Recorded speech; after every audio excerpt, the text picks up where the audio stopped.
आज एक आदमी ने क्वेश्चन पूछा है कि मैं जब से स्पिरिचुअलिटी में घुसा हूँ, मेडिटेशन वगैरह सीख रहा हूँ, तब से ज़्यादा आलसी हो गया हूँ। तो मैं अपनी बॉडी में से आलस कैसे ख़त्म करूँ? सबसे पहले हम लोगों को समझना है कि आलस किस चीज़ का रिज़ल्ट है। आपको क्या लगता है आलस क्यों आता है हमारे शरीर में, हमारे मन में? मेरे हिसाब से आलस is the result of dash. एक तरफ हमारे गोल्स होते हैं जो हम करना चाहते हैं, पाना चाहते हैं, और एक तरफ हमारे एफर्ट्स होते हैं। ये गोल और एफर्ट मैच नहीं करते।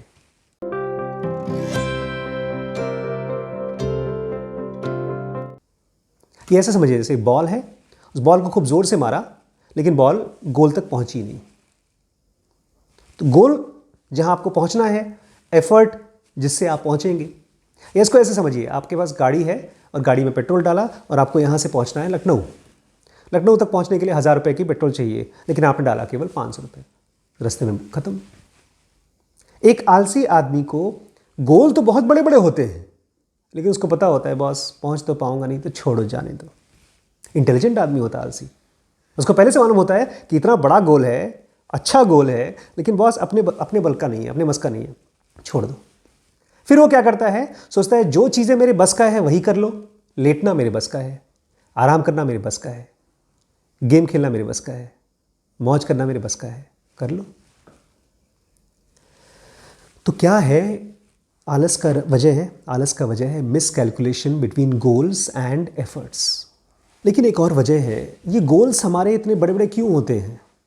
एक छोटा बच्चा होता है वो आलसी नहीं होता है। बहुत छोटा बच्चा तो दिमाग खराब कर देता है, पैं पैं पैं रोता रहेगा, घूमता रहेगा यहाँ से वहाँ, चाहे बिस्तर पर भी हो तब भी रोता रहेगा।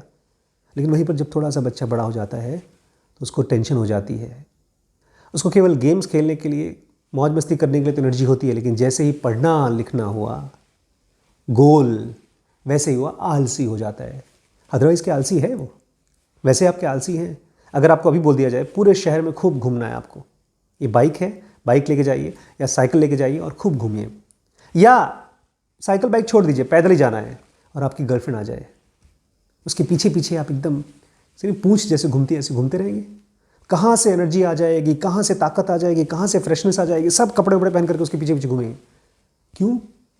बिकॉज कहीं ना कहीं जो गोल्स हमको मिलते हैं वो हमारे अपने खुद के खरीदे हुए गोल्स नहीं हैं, वो ज़बरदस्ती के उधार दिए हुए गोल्स हैं, हमारे माँ बाप के गोल्स हैं। अगर हम में से कोई इंसान अपनी मर्जी का गोल चूज़ करता है तो उसके लिए दिन रात पागल हो जाता है। बिल गेट्स कौन है? बिल गेट्स वो लड़का है जिसको स्कूल में, कॉलेज में पेरेंट्स ने देखा कि ठीक है यार इसको पढ़ने में अच्छा लगता है, कोई बात नहीं, साथ में कंप्यूटर भी खरीद के दे दिया। बिल गेट्स के स्कूल में कंप्यूटर था जिस समय पूरे दुनिया में कहीं पर बड़े बड़े कॉलेज में कंप्यूटर नहीं था।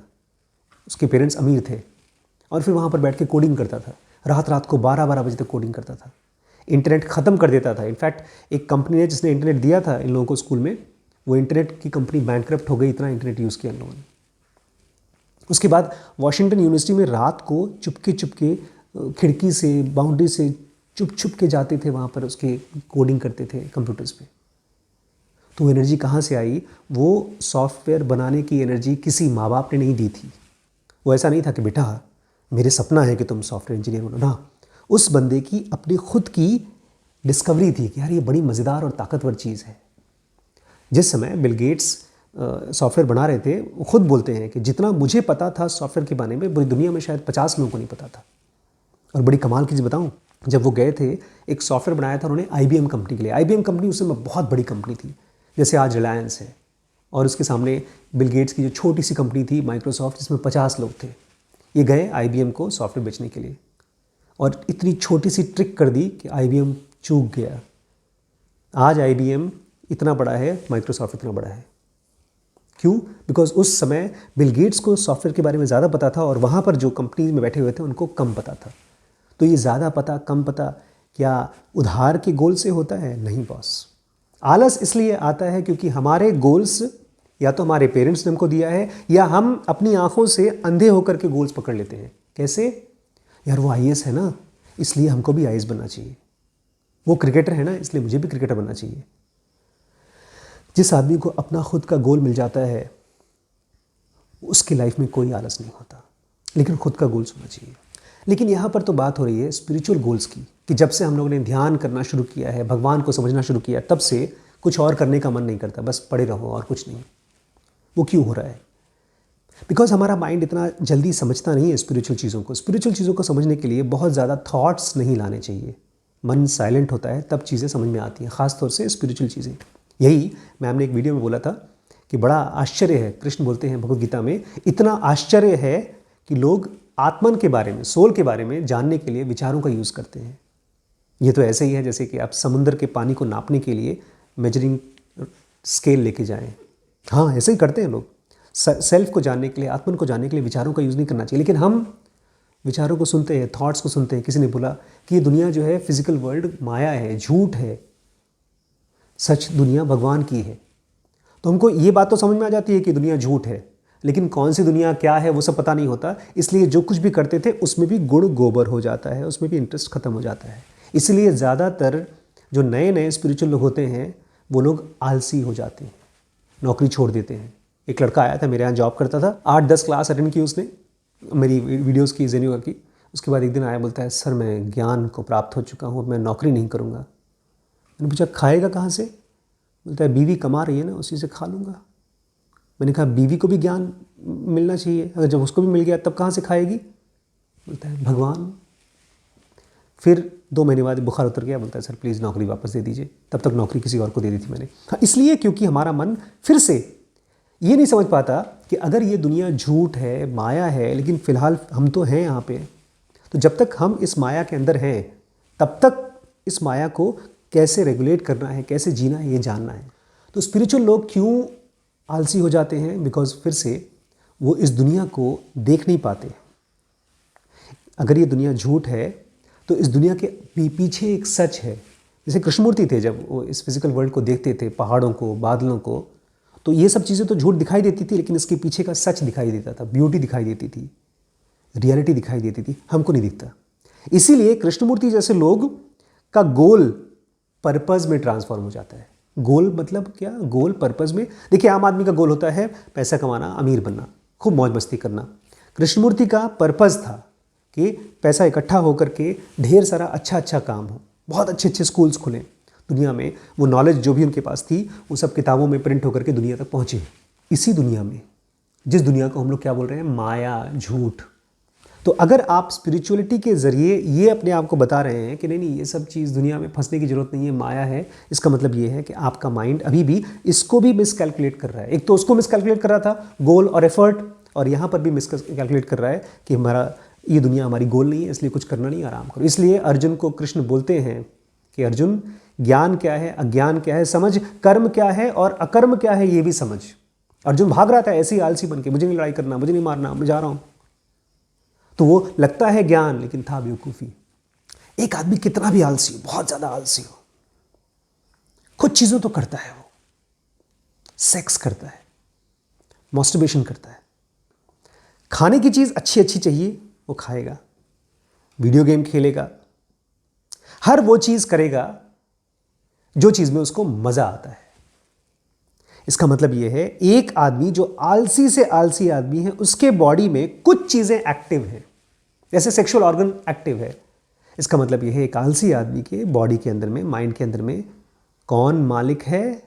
उसका सेक्स सेंटर मालिक है। इसीलिए सेक्स सेंटर को स्टुपिडिटी सेंटर भी बोला गया है।